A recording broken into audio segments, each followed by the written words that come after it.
मंजरी झुक जाती या तुलसी के कुंडे में जो मिट्टी है उसमें फफूंद पड़ जाती।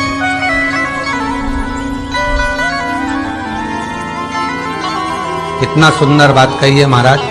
तुलसी के क्यारे में, पद्म पुराण, तुलसी के क्यारे में जो हम जल डालते हैं, वो जल हमने जब डाला और वो जल अगर नीचे गिर रहा है, उसका भी दोष वर्णन है महाराज।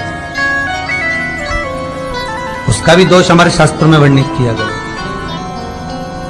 तुलसी के क्यारे में अगर जल डाल रहे हैं और वो जल जमीन पर बह रहा है, गिर रहा है, उसका भी दोष है।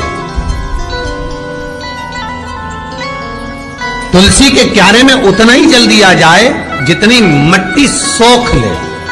2-4 8 बूंद पानी गिरे चल जाएगा। तुलसी के क्यारे में छिद्र रहता है, बूंद बूंद पानी टपक जाए वो चल जाएगा। पर तुमने तुलसी के क्यारे में जो जल भरा, लोटा भर भर के डाल दिया और ऊपर से जो जल कुंडा भरा कर उलीच में से, अर्थात भराने के बाद जो नीचे गिर रहा है, वो दोषपूर्ण है महाराज। उसकी दोष था।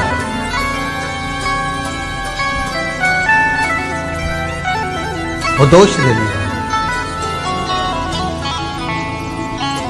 तो लक्ष्मी से माता पार्वती जी कह रही हैं कि दूसरा क्रम है घर में वैभव, लक्ष्मी, संपदा, प्रतिष्ठा, यश, आरोग्य को पाने के लिए तुलसी के क्यारे की आराधना, तुलसी के कुंड को नमन करना। तीसरा क्रम कहा, घर में चाहे नल लगा हो, चाहे आरओ का प्लांट लगा हो, पानी का, घर में छोटा छोटा आरओ प्लांट लगा लेते हैं।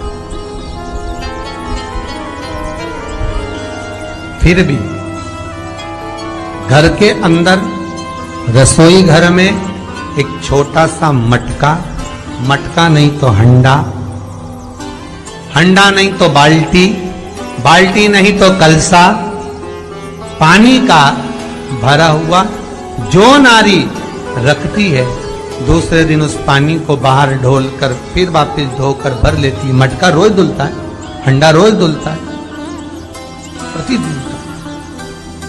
जितना जल उस पात्र में रहता है, भरता है, ऐसे ही घर में संपदा भरती। 3 क्रम। चौथा, नारी के मस्तक पर जो चीर होता है, ये पूर्वज, इसी चीर से कथा प्रारंभ हुई थी और वहीं पर लक्ष्मी पार्वती के संवाद पर चल रही है महाराज। मस्तक पर जो चीर होता है, मस्तक पर जो वस्त्र होता है, वो वस्त्र पूर्वजों का, पितरों का, कुल देवी देवताओं का आशीर्वाद। ईश्वर महादेव, जो व्यक्ति पथभ्रष्ट होता है, जैसे मदिरा के नशे में पड़ गया, कहीं जुए में पड़ गया, कहीं मांसाहार में पड़ गया, कहीं व्यसन में पड़ गया, कहीं गलत काम में अगर कोई जा रहा है, तो श्रम्भेश्वर महादेव के नाम से काली तिल भगवान शिव को समर्पित करी जाती है महाराज। काली तिल को वापस उठा कर ले आते हैं। उसी काली तिल को जो मदिरा का नशा करने वाला होता है या जो गलत व्यसन में डूबा हुआ होता है, उसको वो सुबह के समय अगर नहीं खाता तो भोजन के साथ उसको दिया जाए। श्रम्भेश्वर महादेव। एक बेलपत्री का भी बहुत अच्छा प्रयोग है श्रम्भेश्वर महादेव का। मदिरा पीने वालों के लिए, मांसाहार, व्यसन में, जुए में, वेश्यावृत्ति में, पर नारी में, गलत जगह पर जो डूबे रहते हैं उनके लिए पहले की कथा में इसका वर्णन किया है। बेलपत्री, श्रम्भेश्वर महादेव। एक बार सब बोलेंगे, कौन से महादेव? श्रम्भेश्वर महादेव।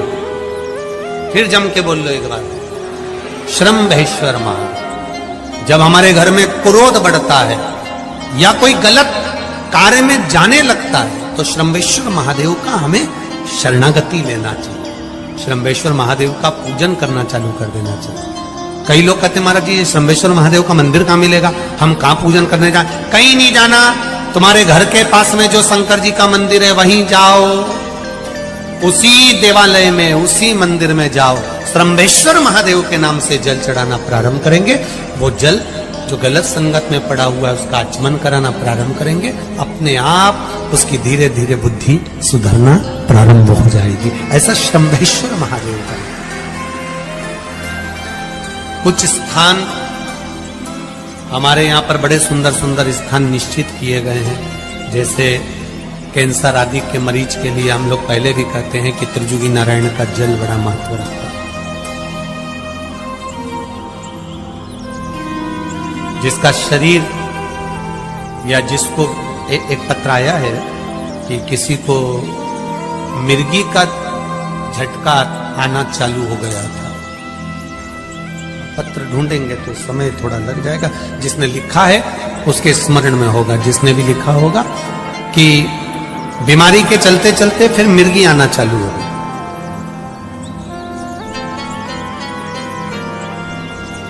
जिसने भी लिखा है वो दोनों हाथ एक बार हिला देना, जिसके लिए भी लिखा होगा वो इतना ध्यान नहीं आ रहा।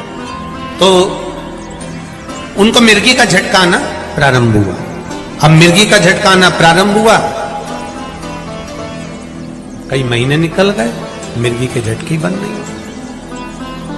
तब उन्होंने पत्र में लिखा है कि श्रम्भेश्वर महादेव का आपने जो वर्णन करा था 31 बेलपत्र वाला, गुरुजी हमने वो 31 बेलपत्र वाला प्रयोग करना प्रारंभ करा, और उन्होंने पत्र में लिखा है कि मिर्गी के झटके भी बाबा की कृपा से ठीक हो गए हैं, अब कोई झटके उनको आ नहीं।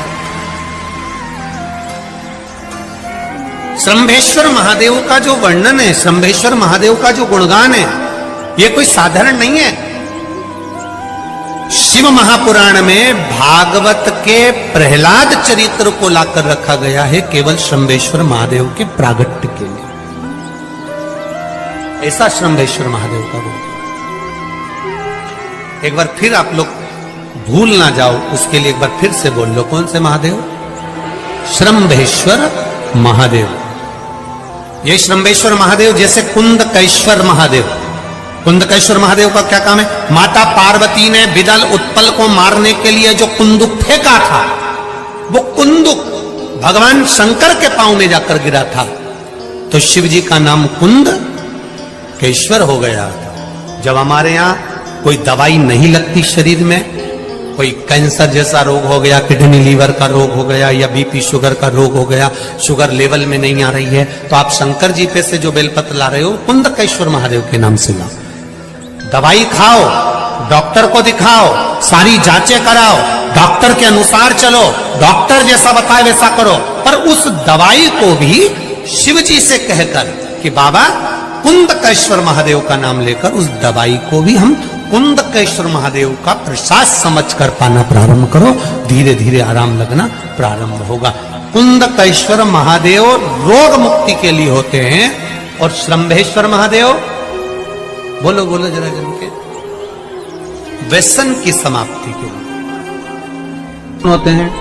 शंकर, दुर्गा जी, सूर्य नारायण भगवान, भगवान नारायण और गणेश जी, बस ये पंचायत। और परिवार में कौन कौन होते हैं? पार्वती, कार्तिकेय, गणेश, शिव, नंदी, ये परिवार। शिव पंचायत में केवल 5। और शायद इसीलिए शिव महापुराण की कथा में जो पंचायत का महत्व कहा गया, उस पंचायत में सूर्य की भागीदारी जो कही गई है कि एक बीता, आपके यहाँ अगर कहीं पर आपने शिवलिंग का दर्शन करा हो, कहीं चट्टे पड़ गए, कहीं शरीर में दाने पड़ गए, पूरा चेहरा बेकार हो गया, पूरा शरीर बेकार हो गया, तो क्यों कहते हैं कि एक बीता जब पानी बह जाए, उस बहे पानी को हाथ का लेपन कर कर शरीर पर लगा लिया जाता है, शरीर ठीक होने लगता है। सूर्य का भाग वहां से चालू हो गया।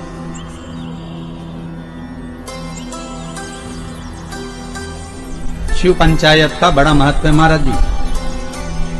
अगर आप लोगों ने लिंग पुराण पढ़ी होगी या शिव महापुराण पढ़ी होगी तो उसका बड़ा महत्व है महाराज। कहते हैं में मक्खन का लेपन कर दो। काय का लेपन करना है? माखन का लेपन कर दो। और 5 देवताओं के सामने चौमुखी 5 दिए लगे, 4 बत्ती के घी के, गाय के घी के, एक एक देवता के सामने एक एक दिया लगाओ पंचायत। और काम ना कर कर वापिस लौट कर आ जाइए। वो केस विजेता अगर देगा तो आप